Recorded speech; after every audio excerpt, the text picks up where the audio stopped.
할렐루야.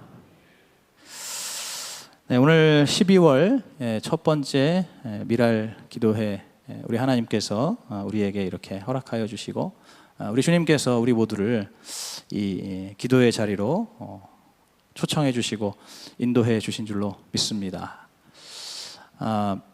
여러분, 오늘 들어오시면서 우리 교회 여기 마당과 또 1층에 아름답게 성탄 장식을 꾸며놓은 거 다 보셨나요? 어떠신가요? 네, 너무 이쁘고 아름답죠? 저도 이렇게 들어오면서 원래 같으면 그냥 어둡고 캄캄한 밤인데 그런데 이제 성탄 장식을 해놓은 거기서 환하게 나오는 그 빛을 보면서 모든 그 어두움이 이렇게 정말로 그야말로 물러가고 빛 가운데로 들어가는 그런 기분이 들더라고요. 오늘 이 자리에서 선포되는 이 하나님의 말씀이 바로 그렇게 어둠을 비추는, 또 어둠을 갈라내는 그러한 빛 되신 말씀이 되기를 간절히 소원합니다. 제가 이번 주에 이렇게 이제 금요일 오늘 이 미랄기도의 설교와 또 이제 주일 예배 설교를 이제 준비하면서 두 본문 다 예레미야 본문을 보고 있는데 그 본문 속에서 정말로 얼굴이 너무 화끈거리는 거예요. 어쩌면 이렇게 우리 인간의 그 아주 불신의 민낯을 이렇게 적나라하게 보여주는 말씀이 있을까? 오늘 이 본문도 그렇고 또 이번 주일 이제 저녁에 전할 말씀도 그렇고 정말로 우리의 모습, 우리의 신앙의 그 현실, 현주소를 너무너무 이렇게 세세하게 적나라하게 보여주는데 정말 제 얼굴이 막 뜨겁고 마음이 너무 찔리더라고요. 그야말로 정말 우리의 마음과 우리의 생각과 우리의 삶은 너무너무 어둠뿐이어서 빛 되신 우리 주님의 이 말씀이 필요한 줄로 믿습니다. 오늘 우리에게 주시는 이 말씀도 바로 그러한 말씀이죠. 오늘 1절에 보시면 예레미야가 모든 백성을 향해서 하나님 여호와의 말씀을 다 말하매라고 말하고 있습니다. 이제 다 전했다는 거예요. 모든 말씀을 다 전했습니다. 그러자 바로 2절에서 호사야의 아들 아사랴와 가랴의 아들 요하난과 또 모든 교만한 자들이 예레미야를 향해서 당신이 지금 거짓말을 하고 있다. 하나님께서 우리에게 애굽에 가지 말라는 그러한 말씀을 했을 리가 없다라고 아주 탁 잘라서 말하고 있습니다.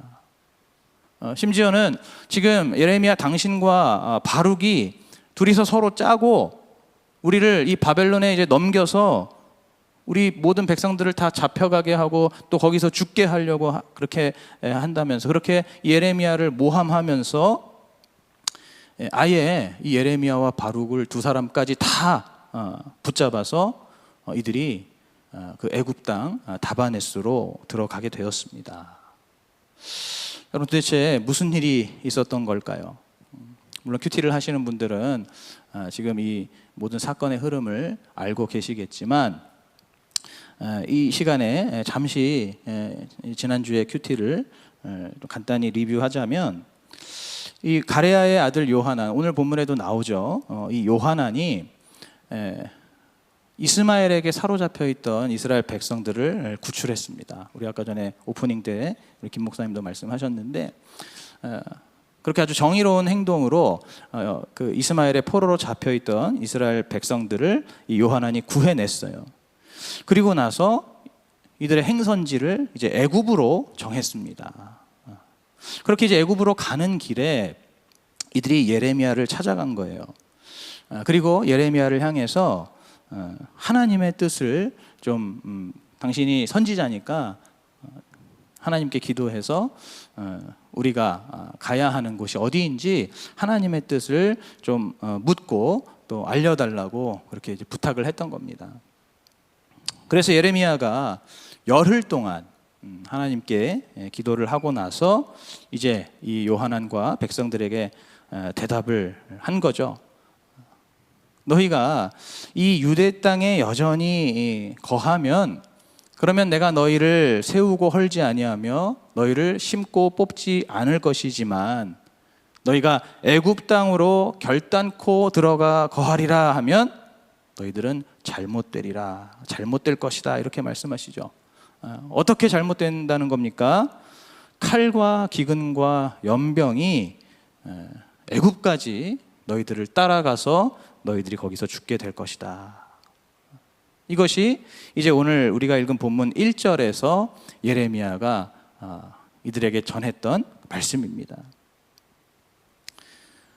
바로 이 말을 들은 이 요하난과 그의 일행이 이 하나님의 말씀을 무시하고 애굽으로 들어가 버린 겁니다.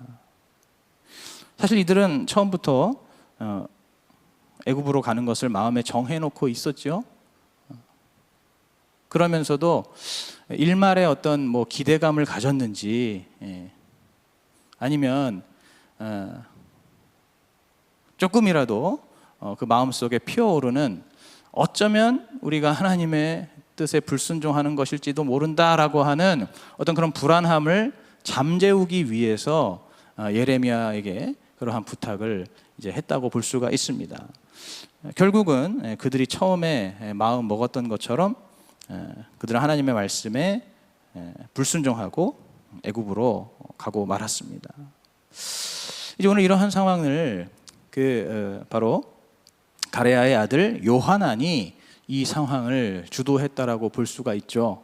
그가 군대 장관이었고 이 무리에서는 리더였기 때문에 오늘 이러한 상황을 다 주도했는데, 바로 이 요하난을 보면서 제가 아까 처음에도 말씀드렸다시피 우리의 모습을 볼 수가 있다는 것이죠.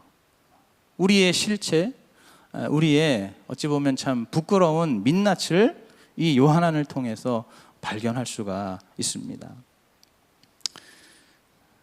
첫째로 오늘 우리는 늘 한쪽으로 치우칠 수밖에 없는 그러한 존재입니다. 여러분, 신앙생활을 뭐라고 생각하시나요? 저는 이 신앙생활이라는 것은 외줄타기라고 생각합니다.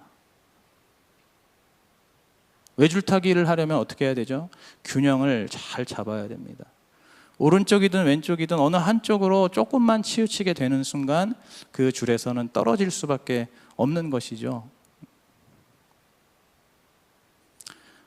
그 외줄타기를 잘 해야 그 줄의 끝에 있는 예수 그리스도의 구원, 그 구원을 우리가 누릴 수 있다라고 저는 그렇게 생각을 하고 있습니다. 그런데 우리는 본성적으로 늘 한쪽으로 치우칠 수밖에 없다는 것이죠. 그것이 우리의 인간의 본성이자 또 인간의 한계라고 할 수가 있습니다. 아까 말씀드린 이 요하난, 오늘 본문에서 이제 계속 말하고 있는데, 이 요하난을 보면 그의 시작이 나쁘지는 않았어요. 그가 처음에 예레미야 말씀에 등장할 때 그 등장은 나쁘지가 않았습니다. 그는 악독한 이스마엘, 아주 악한 자인 이스마엘로부터 유대 백성들을 구출한 것이죠. 용감하게 백성들을 구출했습니다. 그리고 그 백성들을 계속해서 안전하게 지키려고 하는 그러한 책임감이 있었던 사람이에요. 여러분, 좋은 사람입니까? 나쁜 사람입니까? 여기 다 좀 주무시나요? 오늘따라 유독 조용하신데 그 성탄 장식에 너무 감명을 받으셨나? 좋은 사람이죠. 이스라엘 백성들을 구출했다니까요. 그리고 그들을 끝까지 지키고 보호하기 위한 그러한 책임감도 가지고 있었어요. 요하나는 정의감이 아주 투철한 사람이었습니다. 악한 이스마엘로부터 내가 우리 불쌍한 백성들을 구해내리라. 실제로 구했고, 그리고 그 백성들을 끝까지 잘 보호하기 위한 그러한 정의가 넘치는 인물, 그리고 선한 마음을 가지고 있는 그러한 사람이었다는 거예요. 여러분, 그런데 그러한 그의 그 정의감, 그 선한 마음이 지나치고, 그리고 그것이 치우쳐서 어떻게 됩니까? 곁길로 나가게 되는 거예요. 오늘 요한안이라는 인물이 곁길로 나가게 되는 겁니다.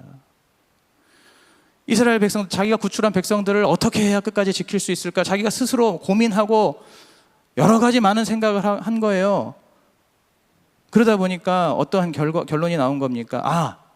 애굽으로 가면 이 애굽은 전쟁도 없고 또 거기는 식량도 충분하게 확보할 수 있어서, 그래서 나와 우리 모든 백성들이 그곳에 가서 안전하게 또 굶지 않고 그렇게 잘 지낼 수 있는 곳이겠구나. 요한안이 그렇게 판단을 한 겁니다. 열심히 고민하고 생각한 거예요. 그리고 그의 그러한 판단은 어떻게 됐습니까? 확신이 된 거죠. 그의 판단이 확신이 됐습니다. 여러분, 그러나 그의 그 확신은 완전히 빗나간 확신이었습니다. 여러분, 오늘 말씀 잘 들으세요. 우리도 살면서 여러분 판단하시고 확신하시잖아요. 요한안처럼 선한 의도로, 정의로운 의도로 그렇게 판단하시지 않습니까? 고민하고 그래서 신중하게 판단하고 결단하시잖아요. 확신하시잖아요. 오늘 그러한 확신의 결과가 애굽이었다니까요. 요한안의 그 확신은 완전히 빗나간 확신이었습니다. 하나님의 생각과 반대되는 확신이었어요. 하나님께서 생각하신, 하나님께서 예비하신 피난처는 어디였습니까? 유대 땅이었어요. 유대 땅. 그런데 요한안이 봤을 때는 그 유대 땅을 가장 위험한 곳이라고 판단한 겁니다. 현실적으로 보면, 우리 인간적으로 보면 실제로 유대 땅은 굉장히 위험한 곳이 맞았어요. 좀 전까지 바벨론에서 임명했던 그 총독인 그다랴를 이스마엘이 죽이지 않았습니까? 바벨론에서 임명한 사람을 죽였다니까요. 굉장히 아주 위험한, 바벨론을 대적하는 그러한 상황입니다. 그러니까 유대 땅에 남아있으면 그러한 바벨론의 보복이 언제 어떻게 이 이스라엘 백성들에게 불똥이 튈지는 모르는 일인 거예요. 이스마엘은 벌써 암몬으로 도망가 버렸고, 남아있는 이스라엘 백성들이 굳이 그 바벨론의 무시무시한 보복을, 그 불똥이 튀어서 그들이 고난을 당할 수도 있는, 그렇게 판단했던 곳이 바로 유대 땅이라는 거죠. 그런데 여러분, 하나님의 생각은 바로 이 유대 땅이 하나님께서 예비해 두신 가장 안전한 땅이었습니다. 그리고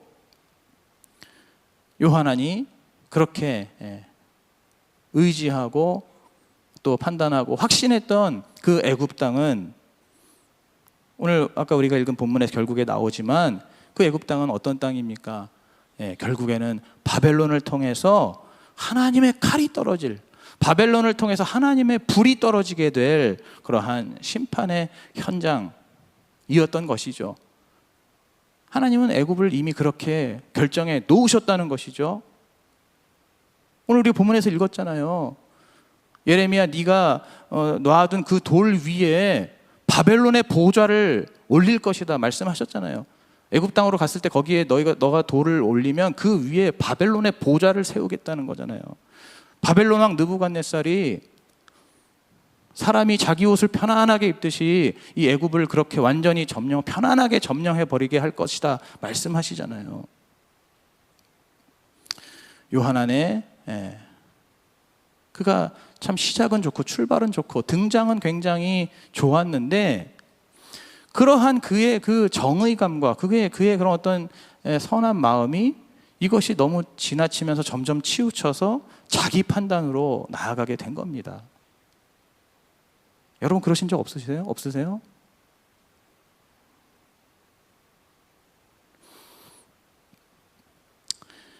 그래서 로마서 3장 12절에서 말씀하시고 또 시편 53편에서도 말씀하시는데, 하나님께서 하늘에서 인생을 굽어 살펴보시는데 의인은 없나니 하나도 없으며 다 치우쳐 한 가지로 무익하게 되고 선을 행하는 자가 없으니 하나도 없다라고 말씀하시는 거예요. 여기서 중요한 게 뭡니까? 다 한 가지로 치우친다는 거예요. 하나님께서 하늘에서 이 땅을 굽어 살펴 보시는데 모든 인간들이 늘 자꾸 한쪽으로 치우친다는 겁니다. 한쪽으로 치우치는 그 인간들을 볼 때 하나님 보시기에 선을 행하는 자가 없으니 하나도 없다는 것이죠. 선줄로 생각했을 때 넘어지게 되는 것입니다. 여러분, 실제로 우리 안에 그런 일들이 정말 있잖아요. 막 믿음이 막 굳건해지는 거예요. 믿음이 굳건해지는 건 좋은 일이죠. 그런데 믿음이 막 굳건해지다 보고 막 견고해지고 이러다 보면 어느새 어떻게 됩니까? 자기 의의가 같이 굳어지는 거예요. 믿음만 좋으면 좋겠는데 그 믿음에 따라서 자기의 의의가 이렇게 어느새 아주 두껍게 자리를 잡게 됩니다. 그래서 자기 생각이 옳은 거예요. 그래서 비판하고 교만하게 비판하고 또 판단을 하게 됩니다. 믿음이 굳건해지고 성령이 충만해지고 이건 다 좋은데 사람이 어떻게 됩니까? 교만해지는 거예요. 은혜가 넘쳐나는 것 좋죠. 하나님께서 막 은혜를 부어주셔가지고 우리의 삶 속에 하나님이 부어주시는 그 은혜가, 다양한 은혜가 넘쳐나면 얼마나 좋습니까? 질병 가운데 있던 자가 하나님 은혜를 주셔가지고 건강을 회복하게 되고, 또 여러 가지 경제적인 문제로 어려움을 겪던 그러한 자가 하나님께서 물질을 회복시켜 주셔가지고 물질적으로 또 넉넉하게 되고, 또 가정적으로 여러 가지 문제가 있던 성도가 하나님의 은혜 가운데 그 가정에 있던 여러 문제들이 잘 해결이 되면서 가정이 행복해지는 그러한 은혜들 너무 좋잖아요. 그런데 우리가 그러한 은혜를 받아서 그러한 은혜가 우리의 삶 가운데 넘쳐나게 될 때 우리가 어떻게 됩니까? 어떤 식으로 또 치우치게 됩니까? 그 은혜 가운데 안주하려고 하게 되는 것이죠. 제가 늘 말씀드리지만 우리는 항상 주님 주시는 사명을 향해서 나아가는 존재라고 말씀을 드리는데, 그런데 하나님 주시는 그 은혜가 좋다 보니까 주님 이곳이 좋사오니 하면서 마치 변화산의 예수님을 향해서 그렇게 말했던 베드로처럼 그냥 주님 이곳이 좋다는 거예요. 지금 이대로가 좋사오니.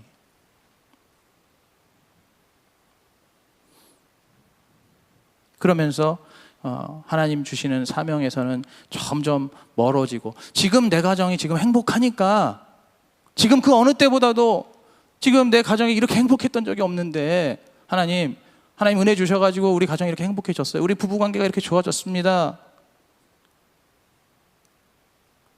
좀 이대로 계속 그냥, 지금 물질적으로 이제 겨우 조금 회복하게 됐고 이제 조금 숨통이 트이게 됐습니다. 하나님 저희 좀 내비두시죠. 이렇게 하나님께서 은혜를 부어주시면 우리는 또 그 은혜 속에서도 우리는 한쪽으로 치우쳐서 영적으로 해이해지기가 너무너무 쉬운 그러한 우리들이라는 것이죠.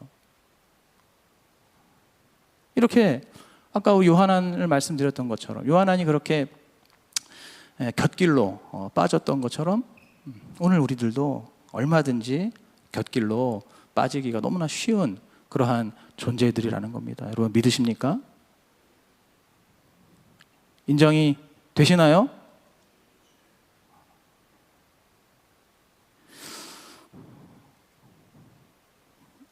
얼마 전에 제 아내가 이런 얘기를 하더라고요.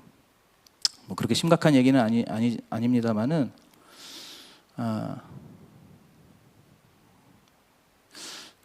우리 몇 주 전이었던 것 같아요. 이 미랄기도회에서 함께 찬양을 하면서 다윗의 노래라는 찬양을 했었습니다. 거기 이제 후렴구가 주는 내 피난처 내 요새 되시니 내가 피할 곳은 주뿐이네 라는 이런 이제 가사가 있잖아요. 그런데 제 아내가 그러는 거예요. 자기 스스로 굉장히 놀랐다는 겁니다. 왜냐하면 이 찬양을 부르고 있는 자기 자신이 너무너무 무미건조했다는 거예요. 그 찬양을 부르는데 너무너무 무미건조하게 아무런 감흥 없이 부르는 자기 자신을 딱 발견하고 너무 깜짝 놀랐다는 겁니다. 왜냐하면 예전에 제 아내는 이런 찬양을 부를 때 정말로 온 마음을 다해서 정말로 그것을 자신의 믿음으로 하나님께 그 찬양, 이러한 찬양, 주님만이 나의 피난처시고 주님만이 나의 요새시고 나의 소망이시라는 이러한 찬양은 정말 그가 온 마음을 다해서 이렇게 찬양을 했다는 거예요. 왜냐하면 예전에는 제 아내가 의지할 때가 없었다는 겁니다. 저로서는 굉장히 부끄러운 얘기예요. 제 아내의 그 카톡 프로필이 하나님이 나에게 가장 다정하신 분, 뭐 이런 이제 문구로 되어 있습니다.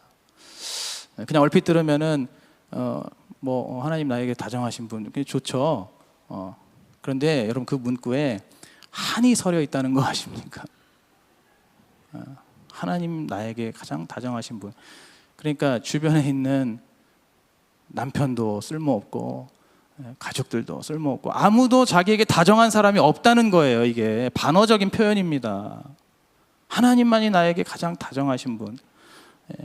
그 당시에 제 아내가 뭐 친정을 가도 친정 가족들 특히 그 자기 아버지 때문에 늘 힘들어했거든요. 그러니까 뭐 친정을 가도 뭐 가족들, 자기 아버지, 뭐 부모님 봐도 자기가 의지할 대상도 아니고, 또 집에 오면은 남편은 뭐 말할 것도 없이 늘 막 싸우고 다투고 의지하거나 뭐 다정하고는 거리가 그냥 너무나 먼 그러한 그렇다 보니까 하나님만이 나에게 가장 다정하신 분. 그러니까 교회에서 그런 찬양만 부르면은 막 눈물 콧물 흘리면서 부를 수밖에 없었던 거죠. 그런데 어느새 남편이 다정해진 겁니다. 제 입으로 말하기가 좀 그렇지만 어느새 좋은 남편으로 이렇게 조금씩 말씀을 통해서 변화가 됐다니까요. 제 아내가 그렇게 얘기하잖아요. 그게 역설적으로 어떻게 나타납니까? 제 아내가 하나님을 향한 마음이 줄어드는 거예요. 남편이 옆에서 잘해주니까 대번에 사람의 마음이 어찌나 간사한지 남편이 있으니까 하나님 나에게 가장 다정하신 분이라는 표현이 쏙 들어가는 겁니다. 그런 찬양을 불러도 아무런 감정이 없고 감흥이 없는 거예요. 바로 그러한 자기 자신을 문득 발견하고 깜짝 놀랐다는 거예요. 이게 뭡니까? 영적으로 해이해지는 거죠. 상황이 좋아지니까, 관계가 좋아지니까 하나님께서 은혜를 주셨다는 것이죠. 그렇잖아요. 우리의 관계 속에 하나님 은혜를 주셨다는 거예요. 복을 주셨다는 거예요. 그러다 보니까는 내가 하나님을 의지하고 하나님을 찾고 구하는, 하나님을 향한 애틋하고 간절한 그런 마음이 언제 그랬는지 정말 그런 마음이 순식간에 이렇게 사라져가는 바로 그러한 존재가 제 아내만 그런 게 아니라 오늘 우리 모두가 그렇다는 것입니다. 믿으십니까? 오늘 말씀을 통해서 우리 자신을 보기 원한다고요. 둘째로 어떻습니까? 우리는 하나님의 말씀을 듣기가 너무 어려운 사람들이에요. 그렇게 교회를 오래 다니고 예배도 많이 드리고 또 여러 가지 뭐 직분도 맡고 하지만 그럼에도 여전히 우리는 하나님의 말씀이 참 들리지가 않습니다. 제가 지난 주일에도 오전에 설교했잖아요. 약속의 자녀는 말씀을 받은 자다. 그런데 우리가 말씀을 받는다는 게 사실 생각보다 굉장히 쉽지 않다고 말씀드리지 않았습니까? 그 아무나 약속의 자녀가 아니라고요. 여러분 방심하지 마십시오. 신앙생활은 외줄타기라니까요. 외줄타기. 왜 이렇게 방심하십니까? 왜 이렇게 안주하십니까? 말씀을 받아야 되는데 우리는 말씀이 도통 들리잖아요. 오늘 요한안이 그랬지 않았습니까? 오늘 우리도 그렇다는 것이죠. 우리가 우리의 마음속에서는 말씀에 순종해야지 생각합니다. 우리가 말할 때도 하나님 말씀 잘 듣고 잘 청종해야지요 하고 우리가 말도 잘해요.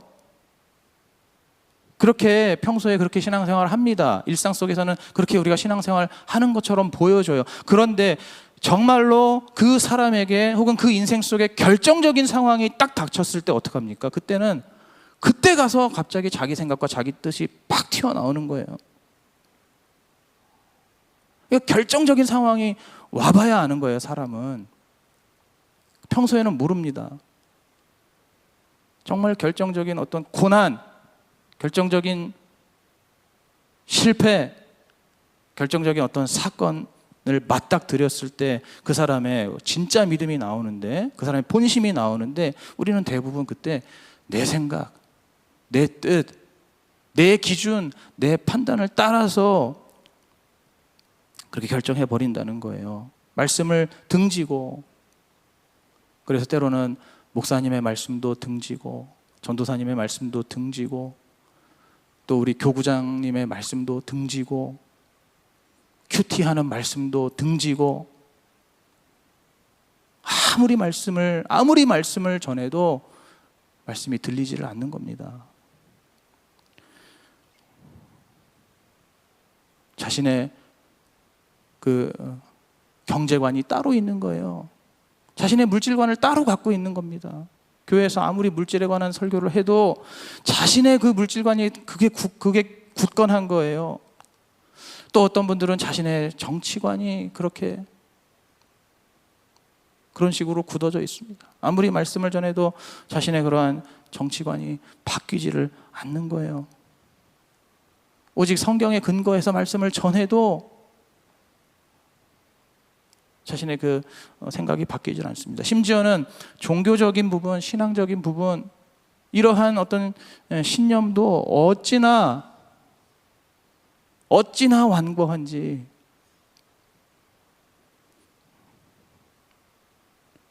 그 말씀, 하나님의 말씀이 아무리 전해줘도 결국에는 다 따로 노는 거예요. 말씀과 삶이 따로 노는 겁니다. 아까 말씀드린 대로 오늘 요한안이 애굽으로 가기로 한 게 이 요한안의 확신이었잖아요. 그처럼 오늘 우리 각자 자신이 갖고 있는 그러한 어떤 자신의 생각, 자신의 어떤 지식, 자신의 경험, 자신의 기준, 이것이 확신이 되는 거예요. 결국에 그 삶 속에 낭패를 보게 되는 것이죠. 그러나 그때는 늦은 겁니다.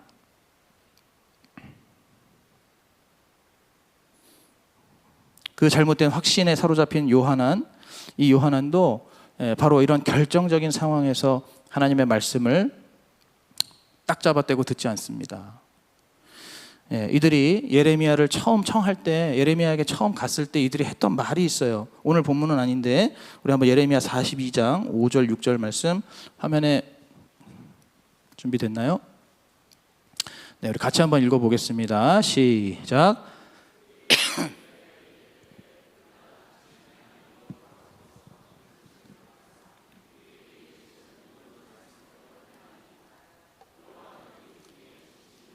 증인이 되시옵소서. 우리가 당신을 우리 하나님 여호와께 보냄은 그의 목소리가 우리에게 좋고 좋지 아니함을 물론하고 청종하려 함이라. 우리가 우리 하나님 여호와의 목소리를 청종하면 우리에게 복이 있으리라. 굉장히 믿음의 발언 아닙니까? 그리고 우리도 이런 말 평소에 솔직히 많이 하잖아요. 여기서 지금 그의 목소리가 우리에게 좋고 좋지 아니함을 물론하고 라는 말이 있는데 이게 무슨 말입니까? 우리가 평소에 신앙생활 속에서 뭐라고 얘기해요? 우리의 귀에 듣기에 좋든지 좋지 않든지 이 말 아닙니까? 그죠? 예? 그의 목소리가 우리에게 좋고 또는 좋지 아니함을 막론하고 이 말이에요. 그러니까 내 귀에 좀 듣기 좋든지 간에 아니면 내 귀에 듣기 안 좋더라도 내가 듣겠습니다. 이런 거거든요. 하나님께서 무슨 말씀을 하시든지 우리가 뭐라고 합니까? 청종하려 한다. 이렇게 말하죠. 청종하겠습니다. 이렇게 말하고 있어요. 분명히. 그러면서 끝에 가서 뭐라고 합니까? 하나님 여호와의 목소리를 청종하는 것이 이것이 우리에게 복입니다. 라고까지 이야기하는 거예요. 이 말만 보면 얼마나 훌륭한 믿음을 가지고 있습니까? 우리도 말은 이렇게 한다는 거죠. 그러더니 오늘 4절에서 뭐라고 합니까? 오늘 4절 모든 백성이 유다 땅에 거하라 하시는 여호와의 목소리를 청종치 아니하고, 그죠? 여호와의 목소리를 청종치 아니하고 이렇게 말합니다. 또 7절에서 뭐라고 말합니까? 그들이 여호와의 목소리를 청종치 아니함이 이러하였더라. 이렇게 오늘 말씀하고 있는 거예요. 이들이 분명히 하나님 말씀 좋든지 안 좋든지 내 귀에 듣기에 좋든지 안 좋든지 이들이 청종하겠다고 분명히 얘기했죠. 하나님 말씀 청종하는 게 우리에게 복입니다 라고까지 말해놓고서는 오늘 본문에 와서 이들은 하나님 보실 때 이들이 어땠습니까? 청종하지 않았다는 거예요. 분명히 청종하겠습니다 이렇게 말해놓고 이제 들어보니까 그게 자신의 뜻과 맞지 않는 거예요. 자신의 생각과 다르니까 어떻게 합니까? 아까 처음에 말씀드렸지만 하나님이 나에게 그렇게 말씀하실 리 없다고, 하나님이 우리에게 그런 식으로 말씀하실 뿐이 아니라고 그러면서 예레미야를 막 몰아세우잖아요. 같이 잡아 끌고 가지 않습니까? 여러분, 긴 말이 뭐가 더 필요합니까? 솔직히 이것이 우리의 모습이 아니라고 여러분 자신 있게 하나님 앞에 자신 있게 그렇게 서실 수 있습니까? 오늘 우리의 삶 속에서 청종하겠다고 해놓고서 청종하지 않는 그런 경우가 얼마나 많이 있습니까? 저는 어쨌든 목회자의 자녀로 자라면서 정말 이러한 상황을 부지기수로 많이 봤어요.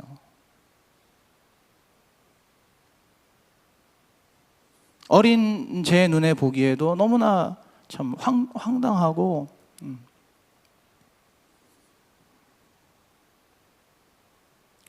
어떻게 그럴 수 있나 싶을 정도로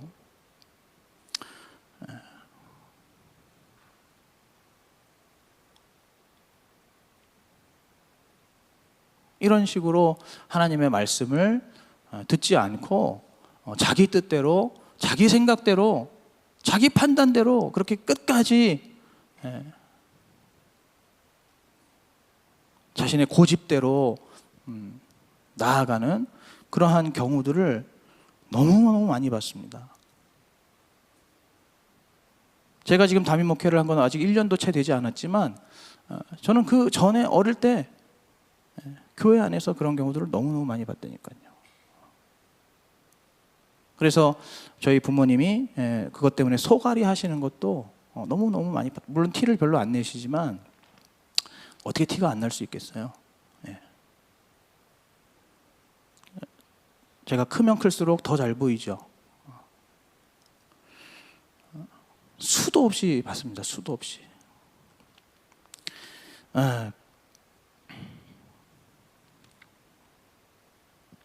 그래서 사람은 믿음의 대상이 아니고 오직 사랑해야 되는 대상, 믿을 수는 없지만 끝까지 사랑해야 하는 대상이라는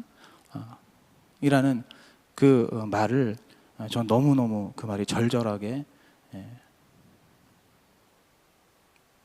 너무너무 잘 알고 있죠. 삶으로 그러한 부분들을 겪었으니까 오늘 우리에게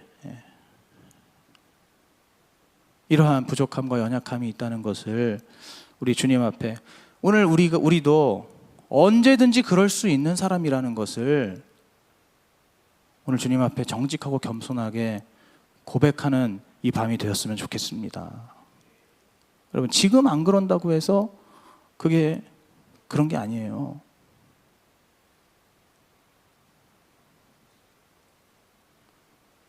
어제까지 너무너무 잘 지내는데 오늘 갑자기 돌아서는 그런 분들도 많이 봤습니다.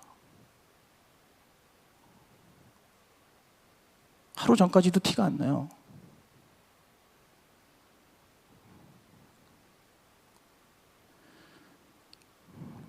오늘 우리도 모르는 거예요. 참 안타깝지만 이것이 우리의 불편한 진실입니다. 여러분, 그렇기 때문에 우리가 어떻게 해야 되는 거예요? 오늘 우리 모두에게 바로 우리 주님의 긍휼이 필요한 줄로 믿습니다. 여러분, 그래서 우리 주님께서 우리를 긍휼히 여겨주셔야 돼요. 오늘 우리는 끊임없이 매일매일 우리 주님의 긍휼을 힘입어야만 이 믿음을 잘 지키며 살아갈 수 있는 그러한 존재인 줄로 믿습니다. 여러분, 우리 주님께서 우리의 상황과 환경을 늘 주장해 주셔야 돼요. 우리가 때로는 하나님의 은혜를 누리고 하나님의 복을 누리지만 또 때로는 하나님의 연단이 우리에게 필요합니다. 고난이 필요하다는 거죠. 왜냐하면 우리는 자꾸만 한쪽으로 치우치니까. 그래서 주님께서 우리의 상황과 환경을 온전히 주장해 주셔야 돼요. 여러분, 겸손한 사람은 없습니다. 겸손한 상황만이 있다고 하거든요. 사람은 그 자체로는 겸손할 수가 없다는 거예요. 오직 그 상황만이 그 사람을 겸손하게 만들 수 있다는 겁니다. 하나님께서 그 상황과 환경을 주장해 주셔야 하는 줄로 믿습니다.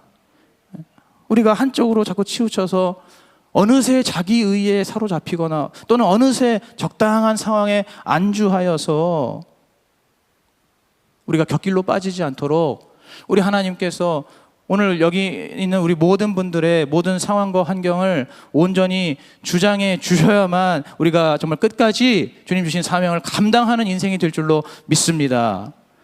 또 하나님께서 우리의 세상적인 기준, 때로는 우리의 잘못된 확신, 이러한 것들을 하나님께서 그때그때마다 깨트려 주셔야만, 그래야만 우리가 살 수가 있어요.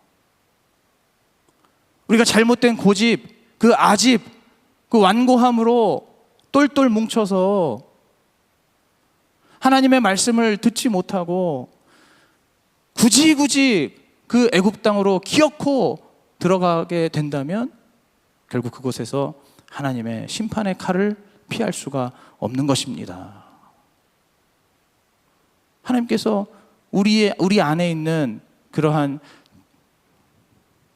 잘못된 기준과 확신을 우리 하나님께서 말씀을 통해서 그때그때 깨트려 주시기를 주님의 이름으로 간절히 소원합니다. 그렇게 깨트려 주실 때에 우리가 그 말씀에 순종하여서 하나님의 구원, 진정한 구원을 누릴 수가 있는 거예요. 우리의 생각에는 구원의 땅으로 여겨지지 않고 우리의 생각에는 안전한 땅으로 여겨지지 않았던 그 유대 땅, 하나님의 말씀대로 순종할 때 우리가 그 땅에 머무르면서 하나님의 약속과 하나님의 구원을 누리게 될 줄로 믿습니다. 오늘 이 요한안과 같은 우리의 연약함과 부족함과 또 우리의 무지함과 교만함을 함께 주님 앞에 고백하고 또 회개하고 이제 오늘 주신 이 말씀을 따라서 다시 한번 이 말씀에 온전히 순종함으로써 우리 주님께서 새롭게 열어주시는 그러한 구원의 길, 그러한 또 성화의 길로 나아가는 그러한 저와 여러분이 되기를 주님의 이름으로 간절히 축복합니다.